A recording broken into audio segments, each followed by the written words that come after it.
안녕하세요. 성산교회 김자현 목사입니다. 오늘 여러분 모습을 보니까 더 멋있네요. 다 웃는 얼굴들이 더 멋있고 좋습니다. 시청자 여러분들도 멋있을 줄로 믿습니다. 제가 눈에는 안 보이지만은 여러분 모습을 스스로 한번 쳐다보시기를 바랍니다. 예, 좋습니다. 계속해서 우리가 이제 갈라디아서 3장에 있는 내용을 가도록 하십시다.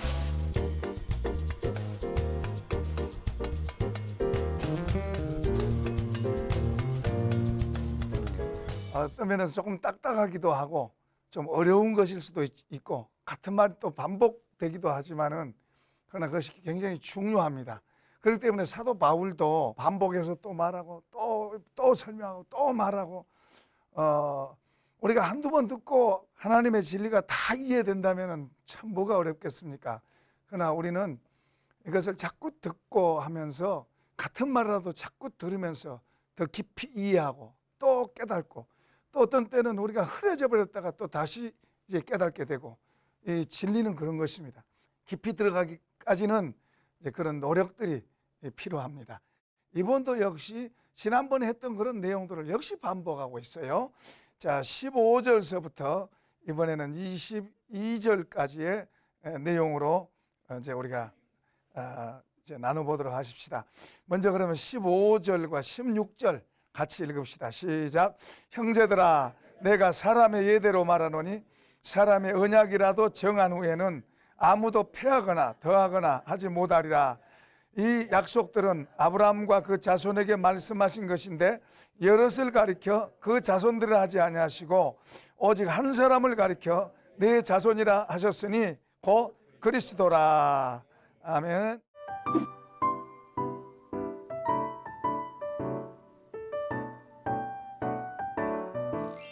자, 오늘은 약속이라는 말로 말씀을 드리겠습니다.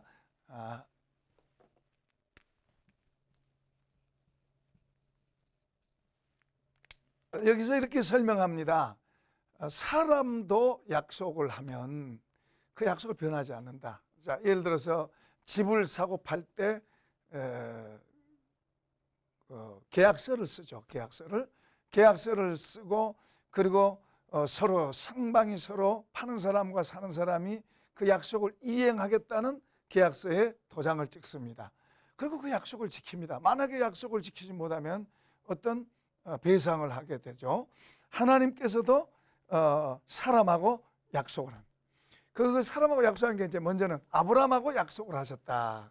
아브라함하고 약속을 하셨는데 그 약속의 내용이 뭔가 하니까 너의 씨에서 너의 씨 안에서 그 약속이 성취돼 가는데 그 씨가 하나라고 말합니다. 아브라함이 자식이 7명이 있어요. 여러 명이 있어요. 8명 있어요. 8명이 있는데 이제 이스마엘, 이삭, 그 다음에 후처를 얻어서 6명이 또 생겨요. 그러니까 8명이 돼요. 아들이. 이렇게 자식이 많아요. 그러나 이런 자식이 많지만은 하나님의 약속은 하나에 있다. 하나. 백세에 난 이삭. 큰아들 이스마엘도 아니고 그 이스마엘은 하나님의 약속에 의해서 생겨진 자가 아니고 변칙되어서 생긴, 그러니까 사람에 의해서 생겨진 이스마엘이죠. 그건 하나님의 약속이 아니다 이거죠.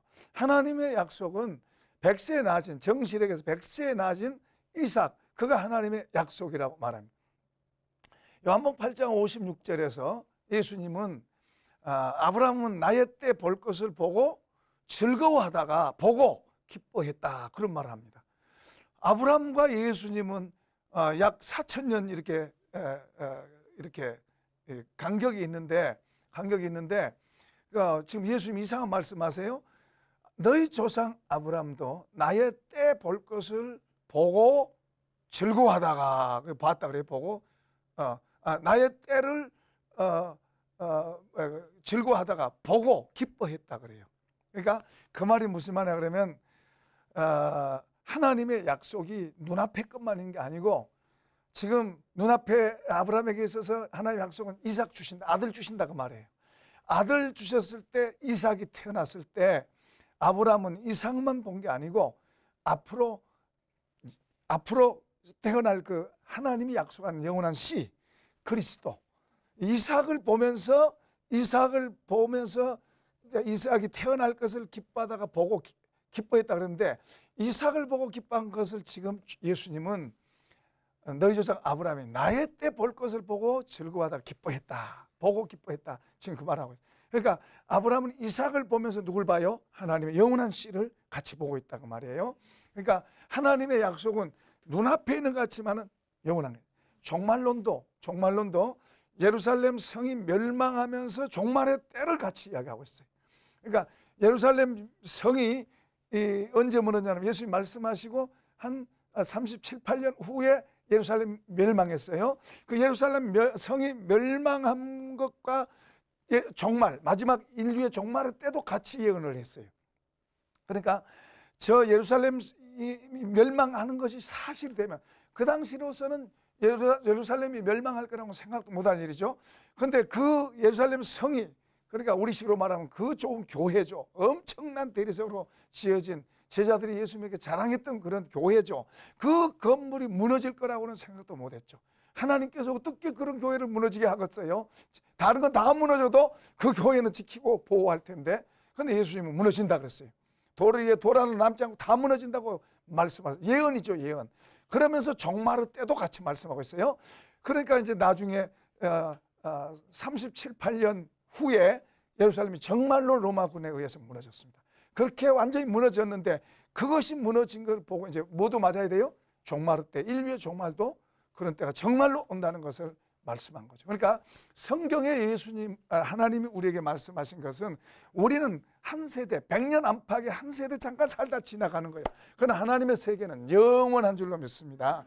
다만 우리는 이제 한 시대, 여기로 말하면은 하나님의 시대는 태초부터 최후 종말 때까지 많은 시대가 지나가는데, 이제 뭐 예수님 시대도 있고, 우리는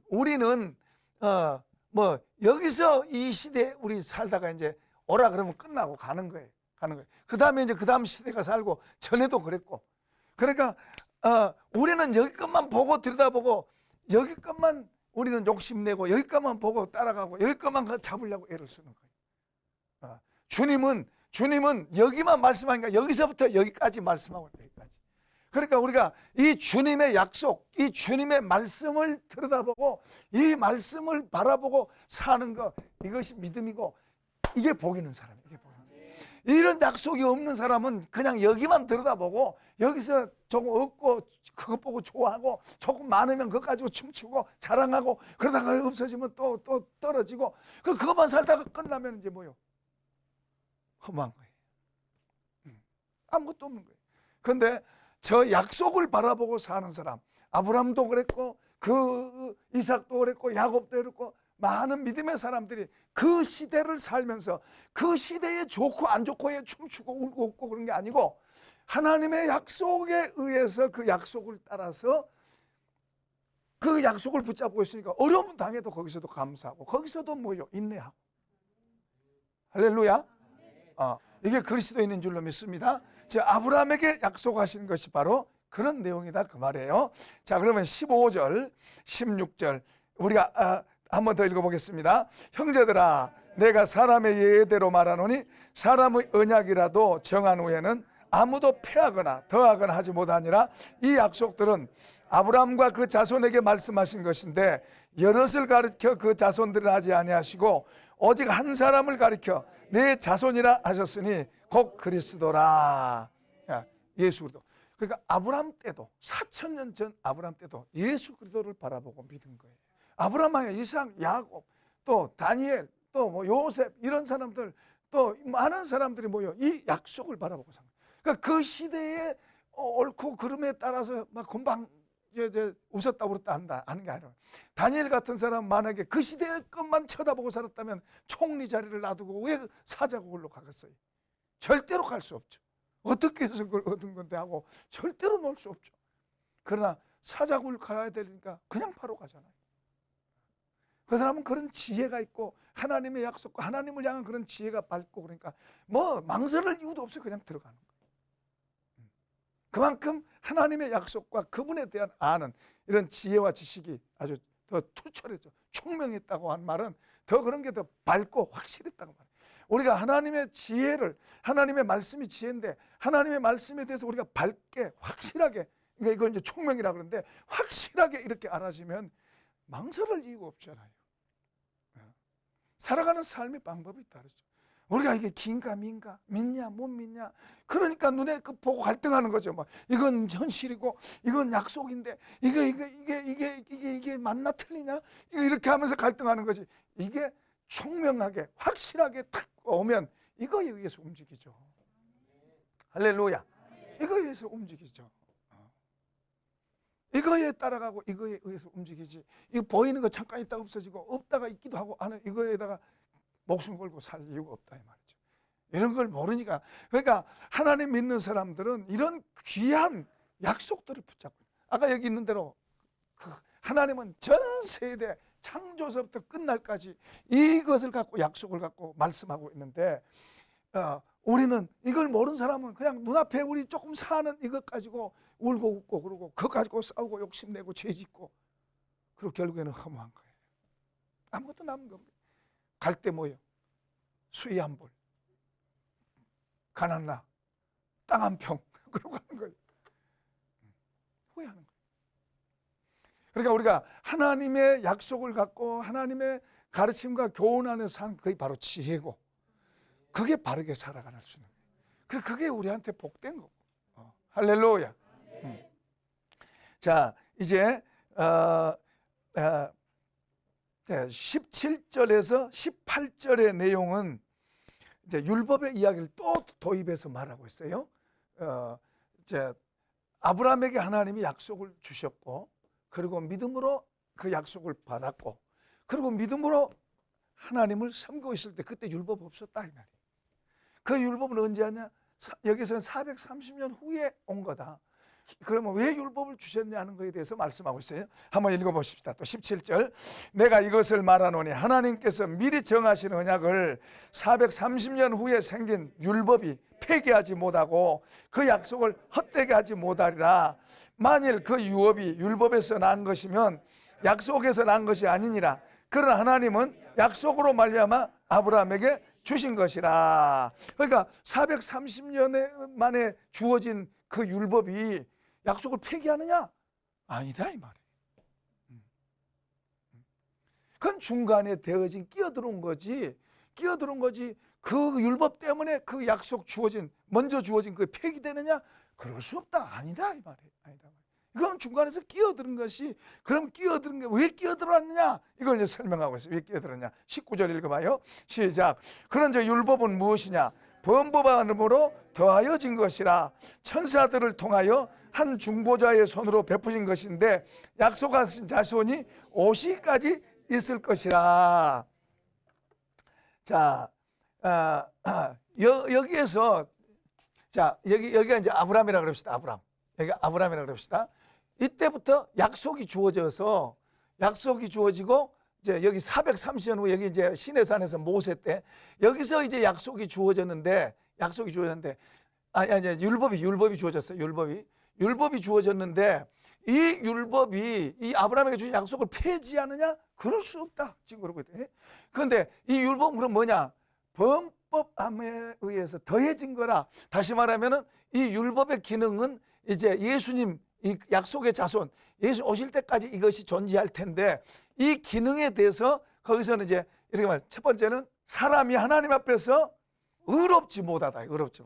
다시 말하면 하나님 앞에서 죄인이다. 죄인이다. 하나님 앞에서 사람이 의롭지 못하다는 것을 말씀하고 있고, 그 다음에 두 번째는 모든 사람이 다 죄 아래에 있다. 모든 사람이 죄 아래에 있음을 일종의 선포하는 그런 내용이다. 그런 것이다. 그런 역할을 한다. 그리고 세 번째는 이 율법이 이 사람을, 죄인을 그리스도께로 인도해 주는 역할을 한다. 지금 그 말이에요. 다시 말하면 이 율법을 통해서 사람이 나는 의인이 아니구나, 나는 죄인이구나, 내가 바로 살 수가 없구나, 그렇게 살아보면 볼수록 안 되는구나 하는 것을 알게 되고, 그 다음에 이제 그러고 보니까 우리는 다 죄인이구나. 유대인도 죄인, 이방인도 죄인, 다 하나님 앞에서는 다 죄인이구나, 이걸 선포하고. 그러니까 죄인이니까 뭐요, 이제 우리를 구원해 줄 사람 필요하잖아요. 그러니까 구원해 줄 사람에게로 인도하는 역할을 한다. 누구에게로? 그리스도에게로 인도해 주는 역할을 한다. 지금 그 말을 여기서 지금 우리가 읽어본 내용이 바로 그런 내용이죠. 이제 약속의 자손이 오실 때까지 그것이 있다. 그 율법의 기능이 거기까지 온다고 이야기하고 있어요. 근데 지금 이제 문제는 예수를 믿어도 여전히 그것에 매여서 그것에 눌려서 사는 사람들이 많아요. 또 그렇게 가르치는 사람도 많아요. 그래서 가졌던 자유, 받았던 자유도 도로 뺏기고 도로 율법 안으로 들어가서 나는 죄인입니다, 나는 죄인입니다 그러고 사는 거예요. 어떤 사람은 나는 날마다 죄를 먹고 마시고 살아요 그러고 사는 사람도 있어요. 그러니 그 사람에게 무슨 기쁨이 있고 무슨 자유가 있어요? 아니요, 그 사람 교회에서 열심히 하는 사람이에요. 내가 알아요. 교회에서 열심히 하는 사람이에요. 열심히 하는 사람 마음속에 나는 죄를 먹고 마시고 살아요 날마다. 그러면 그 사람이 무슨 기쁨이 있고 자유가 있고 뭐가 있어요. 그러면서도 교회를 하는 거 보면 기적이죠. 근데 의외로 그런 사람들이 많단 말이에요. 그러니까 그건 성경을 잘못 안 거예요. 잘못 가르쳤고 잘못 배웠고 잘못 알 때 그런 결과가 나오는 거예요. 그 다음에 구절을 우리가 읽어보십시다. 20절 시작. 그 중보자는 한 편만 이해한 자가 아니나 하나님은 한 분이시니라. 그러면 율법이 하나님의 약속들과 반대되는 것이냐? 결코 그럴 수 없느니라. 만일 능히 살게 하는 율법을 주셨더라면 의가 반드시 율법으로 말미암았으리라. 자, 여기서 지금 그러면 율법이 하나님의 약속들과 반대되는 것이냐? 여기서는 결코 그럴 수 없다. 그러니까 그 율법이 하나님의 약속과 반대되는 것이냐? 그럴 수 없다. 하나님의 약속은 예수님입니다. 그리스도. 하나님의 약속. 옛적에 아브라함에게 약속하셨던 그 약속의 실체가 바로 예수님이에요. 그 예수님은 이제 우리에게 하나님과의 약속인 줄로 믿습니다. 그 약속. 그러면 이 율법이 430년 후에 만들어진 율법이 이 약속과 반대되는 것이냐? 아니다. 이거 아니다. 아니다. 그럼 뭐냐? 그럼 뭐냐? 약속은 더 뛰어난 거예요. 다시 말하면 예수님은 더 뛰어난 분이에요. 그 율법 위에 뛰어나요. 그 율법은 예수님을 보충해주고 이렇게 받쳐주는 역할을 할 뿐이지 이거가 똑같을 수는 없는 거예요. 그만큼 약속이 뛰어난 거, 예수님이 우월하다는 걸 말해요. 우월하다. 그걸 이제 히브리서에서도 모세보다 더 뛰어나고 여호수아보다 더 뛰어나고 이런 설명을 쭉 이제 하고 있습니다만은 그리스도는 약속으로 오신 분이지만은 이 약속을 무시하지 않고 약속과 이렇게 반대되는 게 아니고 보충해주는. 근데 이 율법도 이 약속, 그리스도를 바로 알 때 이 약속이 온전하게 되는, 이 율법이 온전하게 사용되는 거예요. 여기 사용되는 거지 이것이 주체가 돼서는 안 된단 말이에요. 아멘? 이 약속을 온전하게 하는데 사용되는 것이지 이것이 주체가 되면은, 그러면 예를 들어서 우리가 예수 믿고 구원받는다는 걸 분명히 해요. 분명히 하는데 예수를 마음으로 정말로 그걸 믿으면 믿고 세례를 받아요. 그런데 그렇게 하는데 만약에 어떤 데서 가르친 것처럼 예수 믿는 것만 가지고 어떻게 구원받냐, 뭘 착한 일을 하고 좀 해야지, 그렇게 산다면은 이건 그리스도의 하신 일을, 그리스도가 온전하게 이루어 놓은 일을 깎아내리는 거예요. 나중엔 이것이 좀 더 심하게 되면 그리스도가 필요 없으니까 착한 일 하면 착한 일에 의해서 천국 가고 지옥 가고, 착한 일에 의해서 하나님께 인정받고 받지 않고 좌우되는 거예요. 그러니까 우리가 예수 그리스도를 믿는 믿음과 율법의 관계가 어떻게 보면 이게 우리가 하고 있는 것 같지만은 그렇게 단순한 게 아닌, 우리가 좀 더 깊은 데로 들어가게 되면 이렇게 쉬워지는데, 그러지 않고 이 적당히 걸쳐져 있는 경우에는 이것 때문에 씨름을 많이 하고 얼른 잘 안 풀어지는 거예요. 자, 우리들 예를 들어서 지금 신앙생활하고 있는 사람들 마음속에도, 우리 시청자들 마음속에도 어떤 때는 내가 자유함 받은 것 같고, 어떤 때는 내가 죄인인 것 같고, 어떤 때는 내가 구원받은 것 같고, 그렇다고 어떤 때는 또 내가 이러다가 내가 구원 받겠나 그럴 때도 있고. 이게 왜 그러냐 그러면 아직 확실해지지 않는 거예요. 그런데 확신을, 나는 이제 믿습니다, 확실합니다, 그랬다가도 도로 이런 것이 또 우리에게, 우리 양심 속에서 또 일어나는 거예요. 이런 문제가. 그러니까 우리가 이런 율법에 매이지 않고 그리스도에게로 믿음으로 더 깊이 자라가게 되면 그 위에서 보면은 이 율법이 보여요. 어떤 역할을 하는지. 이 율법도 선하고 좋은 것입니다. 악하고 나쁜 게 아니에요. 선하고 좋은 것인데 나쁜 것으로 이제 보일 수도 있어요. 그런가 하면은 또 이것이 또 우리를 걸고 넘어질 수도 있는 거예요. 그러니까 이런 것을 잘 분별하고 가는데, 그래서 여기서도 이렇게 많은 말을 하는 것 같아요. 예. 여러 가지 반복해서 이렇게 말하고 저렇게 말하고 자꾸 반복하는 것 같아요. 자, 좋아요. 이제 그렇게 넘어가고요. 이제 22절을 우리가 읽겠습니다. 22절 시작. 그러나 성경이 모든 것을 죄 아래 가두었으니 이는 예수 그리스도를 믿음으로 말미암는 약속을 믿는 자들에게 주는 것이니라. 아멘. 그냥 선언을 딱 합니다. 성경이 모든 걸 죄 아래 가두었다. 우리 모두는 죄인이다. 우리 스스로는 절대로 구원받을 수 없고 하나님 앞에 설 수도 없다. 모든 사람이 죄를 범하였음에 하나님의 영광에 이르지 못하더니 하고 선언 딱 됐어요. 의인은 없나니 한 사람도 없다 하고 성경은 딱 선언하고 있어요. 못 받고 있어요. 어떤 데서는 죄가 없는 사람도, 예수님 외에 죄가 없는 사람도 이렇게 세워가지고 숭배하고 섬기고 이런 엉터리들이 있어요. 어떻든 성경은 모든 걸 죄 아래 딱 가두었다. 율법이 오신 목적도 뭐요? 죄 아래 모든 게 죄인이다 하고 선언되어지기 하기 위해서다. 그리고 이제 우리에게는 구세주 예수가 필요하다. 예수님 필요하다. 그러니까 예수를 믿음으로 아브라함에게 약속하셨던 그런 약속이, 예수님을 믿음으로 우리에게도 그 약속이 예수님을 통해서 온 거다. 그러니까 아브라함도 하나님과 그 약속을 갖고 살았고, 이제 우리도 이제 예수님을 통해서, 예수님 약속이에요.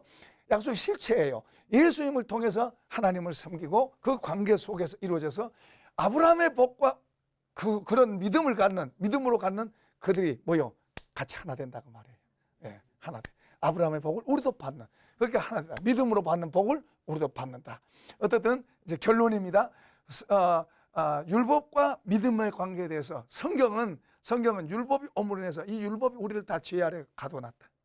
죄 아래 가둬놨다. 그러니까 우리는 절대 개인적인 자격으로 안 되니까 이제 예수님을 믿음으로 그 구원에 참여되고 그 약속에 참여되어지고 그 약속 안에서 살 수 있는 그런 축복을 입게 됐다. 이거 어떻게 보면 그건 기초에 불과한 건데 복잡해요. 이게 그렇게 이렇게 복잡한 거예요. 기초에 불과한데, 그러나 이것이 바로 잘 정립되고 이 안으로 더 이제 깊이 들어가는 것이 앞으로 더 많이 남아 있죠. 우리의 삶에 더 깊은 좋고 귀한 것들을 우리에게 더 이제 이 약속 안에 들었으니까 이제 이 약속을 받아 누리는 이런 안으로 우리가 좀 더 깊이 들어갈 일이 이제 남아 있는 거예요.